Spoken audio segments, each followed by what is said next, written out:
Estereoclipe ao vivo, segundo bloco. Rapaziada da academia, o CD tá na internet, como é que faz para baixar? Som Barato, é o site Som Barato, quem quiser baixar todas as músicas, tá disponível lá, de graça. De graça. E as lojas também, Oficina da Música, Livraria Saraiva, Livraria Cultura, Passa Disco, tem mais alguma loja?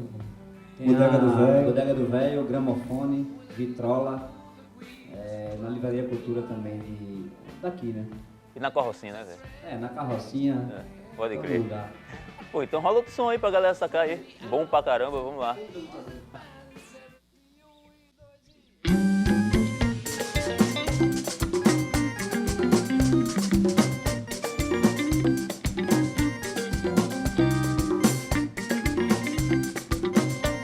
Vem, guerreiro.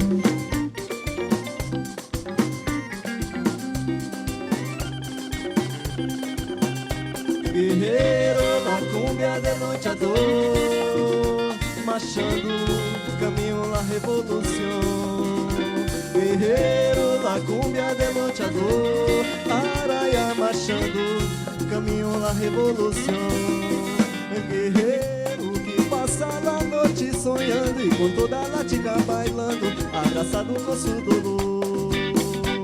Inteiro presente em grande batalha, perdeu sua única medalha em sua triste solidão. Vem, guerreiro, vem pro salão, menino. Puxa a menina aí, se ela não quiser, tu sai e dança. Vem, guerreiro. Vai, guerreiro, vai à luta, menino.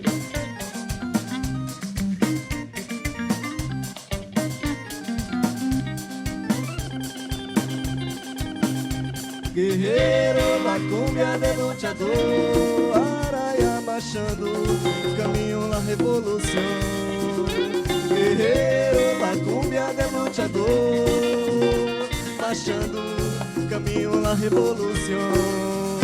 Guerreiro que passa a noite sonhando e com toda a lática bailando, abraçado com seu dolor. Inteiro presente em grande batalha, perdeu sua única medalha em sua triste soledade. Cúmbia! Preparando para marchar, e marcha, guerreiro. Ui, marchando, marchando, marchando. Ui, marchando, e marcha, marcha, marcha, marcha, marcha.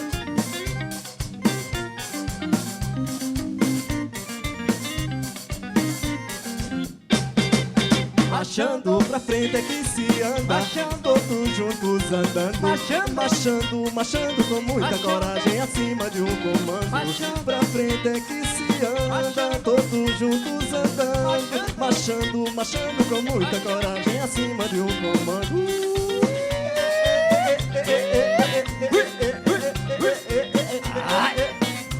Eu disse marcha, soldado, cabeça de papel, se não marcha direito vai preso. Marcha, soldado recansado.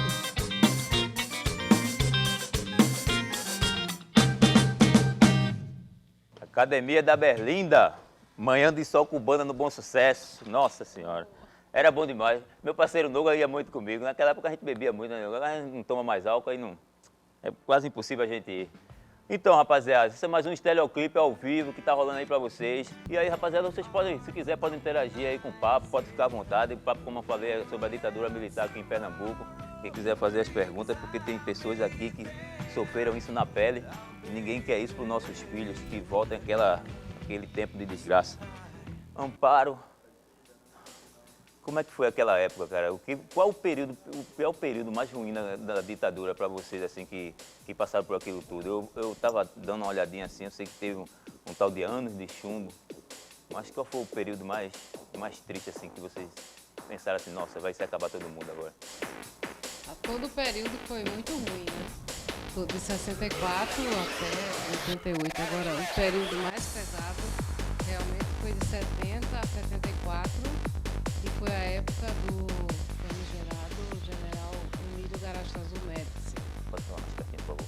O período Médici, que vai de 70 a 74. Concordo inteiramente, Canibal. Esse é um período terrível. Pra você ter uma ideia, nós gritávamos nas ruas, abaixo a ditadura, em 68, até 68, mas tínhamos uma certa liberdade de fazer isso. Em dezembro de 68, os militares baixaram uma coisa chamada AI-5, Ato Institucional número 5. Por essa lei, vamos dizer assim, né, eles tinham a possibilidade, a liberdade para eles de abrir correspondência, de invadir a casa das pessoas, de prender, de torturar, de sequestrar. Faziam tudo sem que a opinião pública, sem que as pessoas soubessem, acobertados pelo Ato Institucional número 5. E é o período, como diz Amparo, mais terrível. Provavelmente em todos os 21 anos de ditadura militar, seja de 70 a 74, o que mais se prendeu, mais se sequestrou, mais se torturou, mais se matou gente nesse país pelo crime de pensar diferente dos generais que governavam o país naquela ocasião. Minha tia falava que você não podia ter nenhum livro em casa. Se você tivesse um livro, você tem que esconder. Você vê, comigo aconteceu, aliás, eu quero ver que Amparo também pensa assim. Nós conversamos sobre essas coisas, contamos o que se passou, contamos até o sofrimento que nós tivemos, mas eu sou como Miguel Arraes dizia, nós temos o dever de falar, porém precisamos dizer que, mais do que nós, que fomos presos, torturados, que tivemos companheiros, amigos e irmãos presos e assassinados, mais do que nós todos, sofreu o nosso povo, porque o regime militar impôs, sem debate, sem discussão, um modo de desenvolver o país que gerou fome, miséria, e morreu muito mais gente de fome do que os nossos companheiros na tortura ou no enfrentamento direto com a polícia política. Porque nesse período é o período em que mais cresce a dívida externa no Brasil. Eles criam uma falsa ilusão de desenvolvimento, porque há, nesse momento, muito dinheiro disponível no mercado internacional. Então, eles captam muito recurso externo e criam, aí nesse período, triplica, quadriplica nossa dívida externa. É isso que nós estamos pagando até hoje. Né? Ela aumenta, aumenta, aumenta, e nós estamos pagando esse preço até hoje. Né? E cria uma ilusão, a classe média, inclusive, se ilude muito nesse período, né, Luciano? Porque existia um certo crescimento econômico, muita gente tinha a possibilidade de ganhar alguma coisa, embora a maioria do povo sofresse demais. Exatamente. Eu mesmo saí daqui fugido, eu estudava medicina na Universidade Federal de Pernambuco e fui caçado, proibido de estudar em qualquer universidade por 3 anos. Não fiquei mais do que 6 meses aqui, porque minha mulher, Lucy, minha mulher até hoje, né? Lucy foi perseguida por policiais de arma na mão, quase é presa. Meu nome constava na lista para ser preso.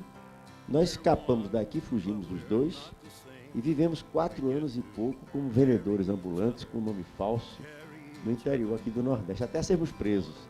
Aí você vê, uma parcela da juventude brasileira foi proibida de estudar, foi afastada do convívio dos familiares, do ambiente das escolas, porque pensava diferente do regime militar.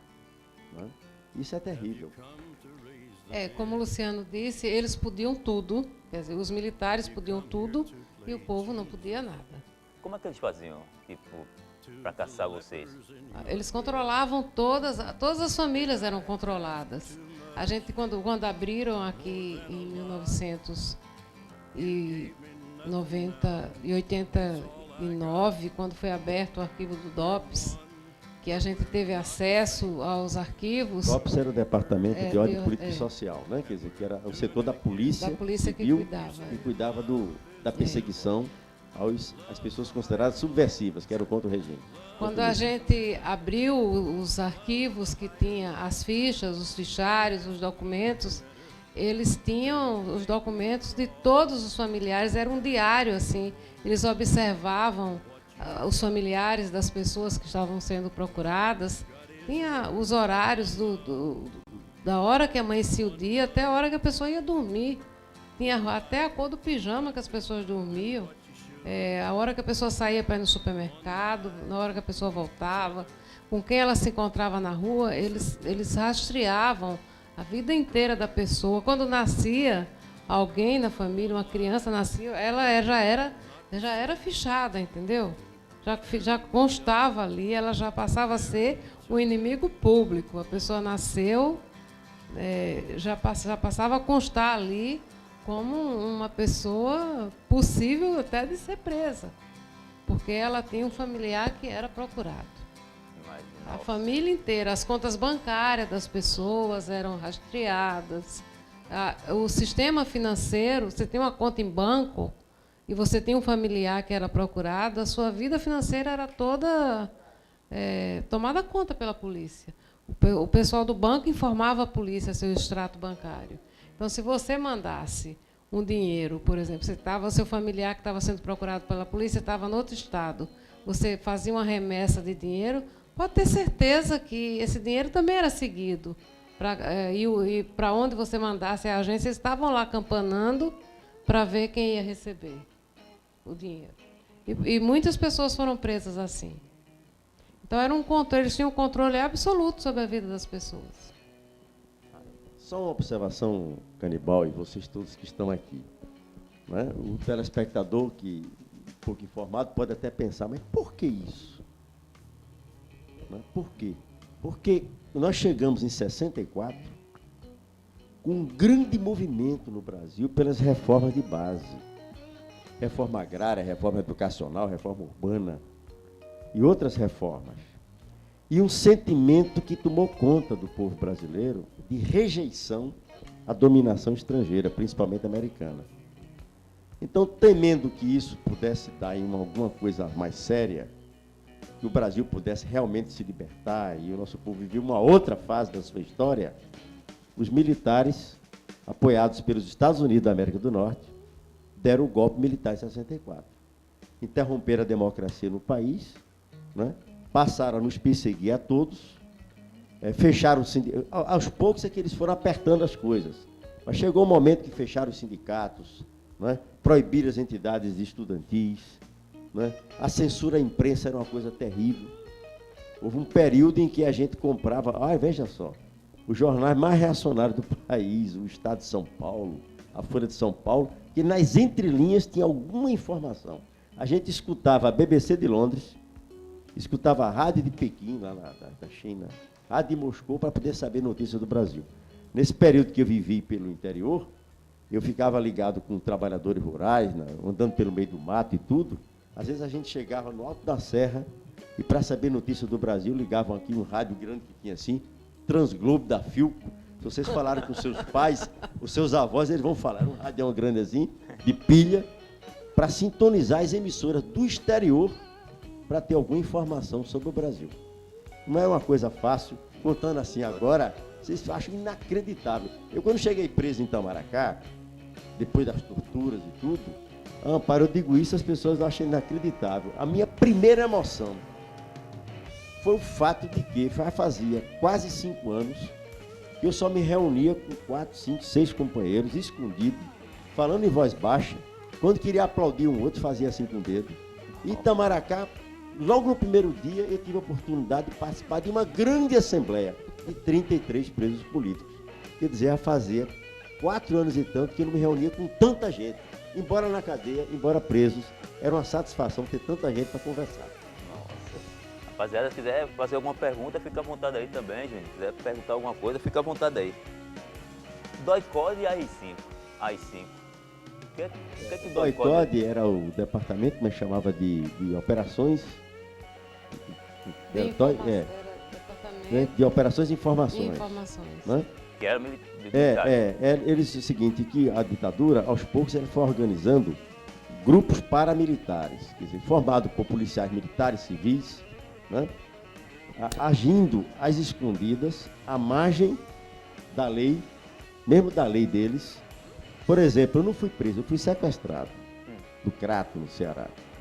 Provavelmente, em Camparo tem histórias semelhantes, né? Eu só me tornei um preso legal depois de quase 3 meses, depois de um mês e 28 dias de torturas. Aí é que eu fui levado para a Polícia Federal de Alagoas e consta oficialmente que eu fui preso naquele dia, quando eu tinha sido sequestrado há 1 mês e 28 dias. Né? Era uma coisa assim, às escondidas, à margem de tudo, embora utilizassem né, instalações que eram das instituições legais, formais. Por exemplo, o DOI-CODE aqui funcionava ali no Parque 13 de Maio, onde era a sede do Quarto Exército. Eram dependências ali. Eu sei que nos primeiros dias de tortura, minha mulher foi levada para alguma coisa e ela conseguiu soltar um pouco o capuz e viu o carrilhão da Faculdade de Direito. Aí se deu conta que estava no Recife e que era provavelmente o Quarto Exército, porque era próximo da Faculdade de Direito, né? Mas era escondido, a população não sabia, a imprensa não noticiava. Eu mesmo, durante um certo período da tortura, ainda lá no Ceará, eu fui preso no Crato, levado para Juazeiro, onde fiquei um dia inteiro uma tarde inteira sendo torturado, depois no Ceará, em Fortaleza, foram 3 noites de tortura, depois me botaram no avião da FAB e trouxeram para cá, para o Quarto Exército, onde foi o maior período de tortura. Lá, houve um instante em que os caras diziam o seguinte: você não quer colaborar? Colaborar é falar e fazer com que outros companheiros pudessem ser presos. Isso eu não podia fazer nunca. Senão não estaria mais vivo, não teria condições nem de olhar ninguém, né? Aí eles diziam o seguinte: você não quer colaborar? Né? Então, vá logo dizendo qual é a versão que você quer que a gente diga nos jornais. Me lembro que uma ocasião um disse assim: o Zé Carlos Mata Machado, que é um companheiro que foi da UNE, ele era filho de um ex-deputado de Minas Gerais, né, o Mata Machado, ele foi preso, sequestrado e morreu na tortura. Nos jornais saiu que ele tinha sido preso num tiroteio, lá por perto da Avenida Caxangá. Então esse cara lá no Ceará dizia o seguinte: você quer que a gente diga que você morreu fugindo, num tiroteio, como é que foi? Isso para sugerir que eu não teria a chance de sobreviver, né? Eles faziam isso. Nós temos companheiros, amigos, irmãos, dos quais nós falamos com muita emoção sempre. Era gente da melhor qualidade, dos melhores filhos do povo, e deram a vida na tortura, sustentaram a luta pela liberdade, pelo socialismo, até o fim, né? E que muitos desses, sequer os seus corpos, as famílias puderam ter para, né, sepultar. Até hoje consta na lista dos desaparecidos. Um deles, por exemplo, era um cara que dizia que eu era o melhor amigo dele, meu colega de turma na Faculdade de Medicina, Humberto Câmara Neto. Nunca se soube do corpo, né?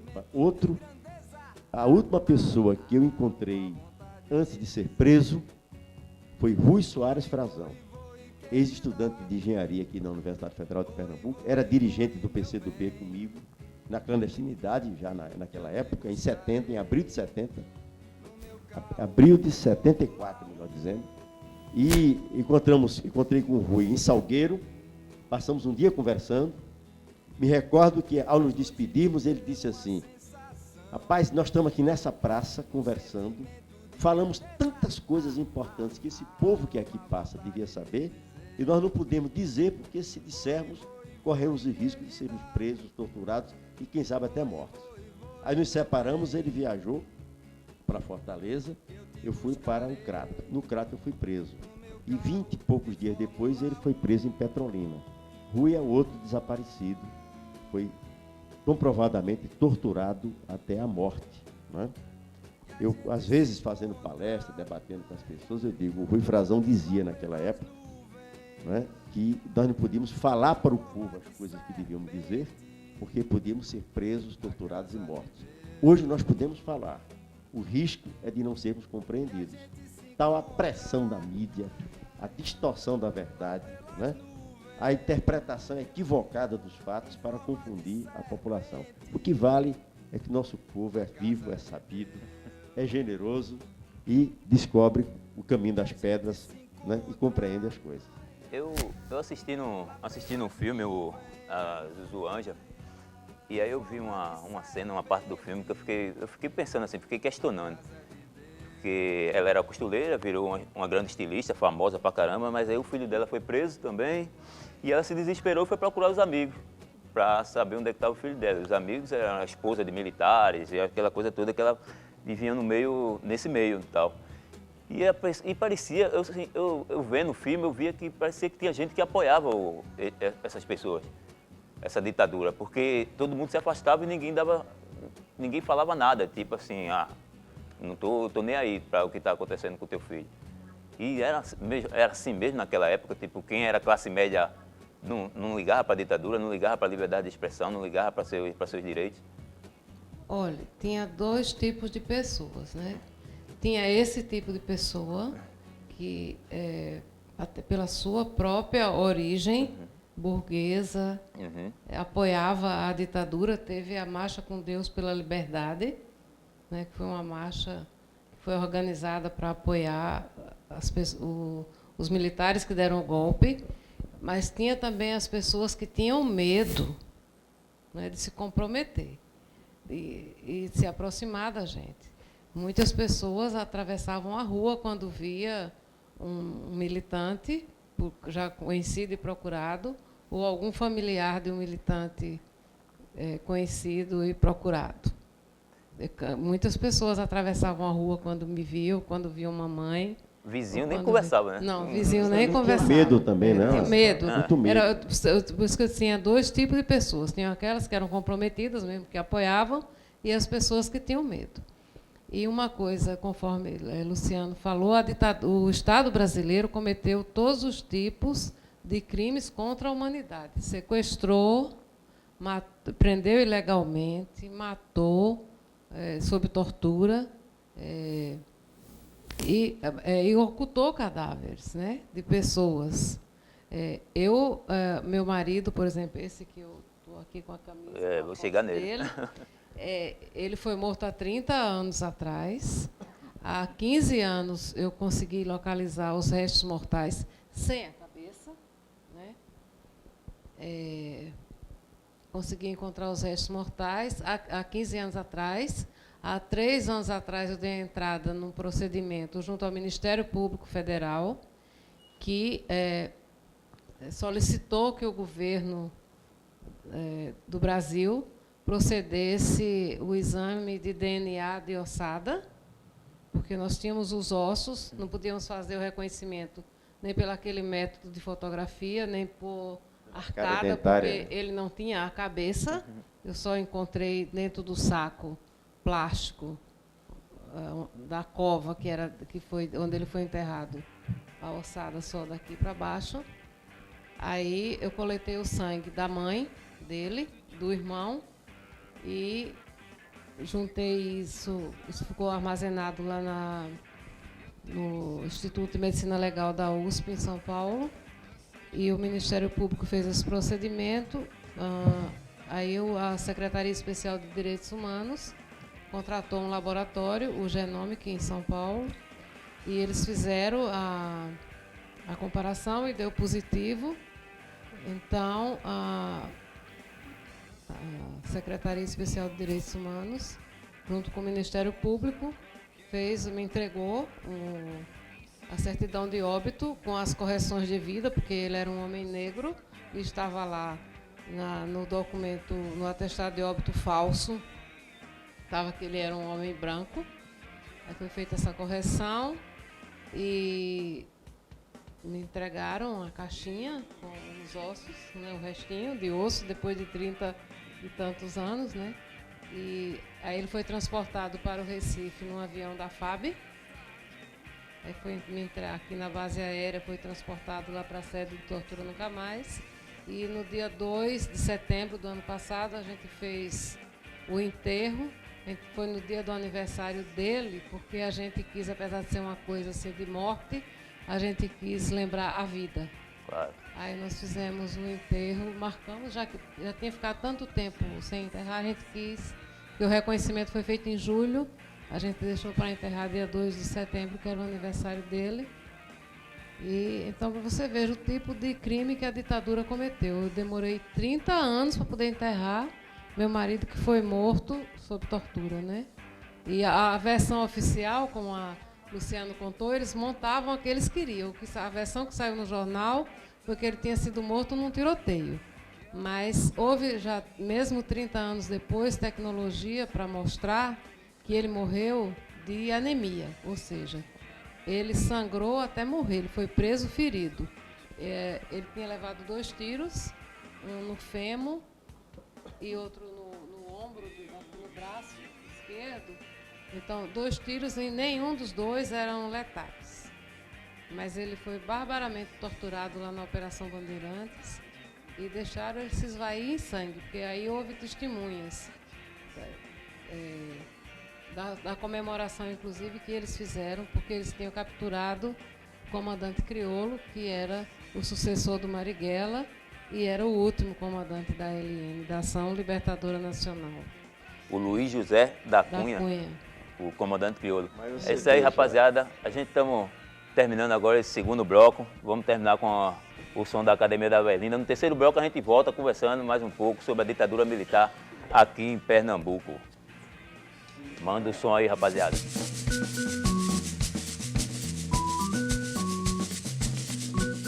Chegou, cirandeiro.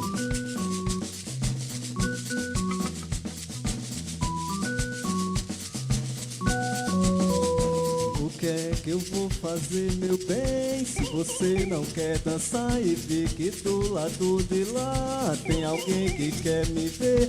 O que é que eu vou fazer, meu bem? Se você não quer dançar e ver que do lado de lá tem alguém que quer me ver.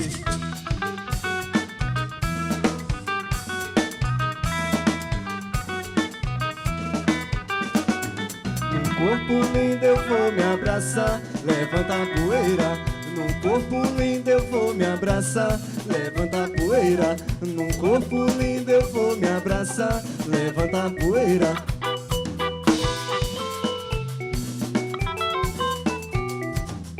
Meu cirandeiro.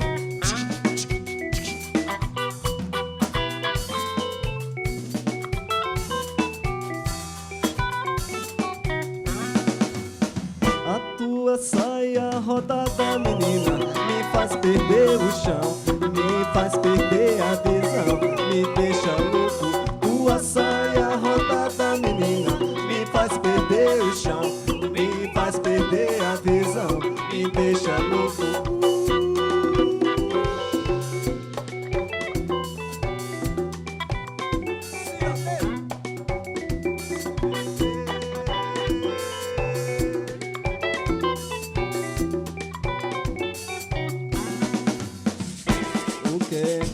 Fazer, meu bem, se você não quer dançar e ver que do lado de lá tem alguém que quer me ver. O que é que eu vou fazer, meu bem? Se você não quer dançar e ver que do lado de lá tem alguém que quer me ver. Chama baracho, todos os cirandeiros. Num corpo lindo eu vou me abraçar, levanta a poeira. Num corpo lindo eu vou me abraçar, levanta a poeira. Num corpo lindo eu vou me abraçar, levanta a poeira.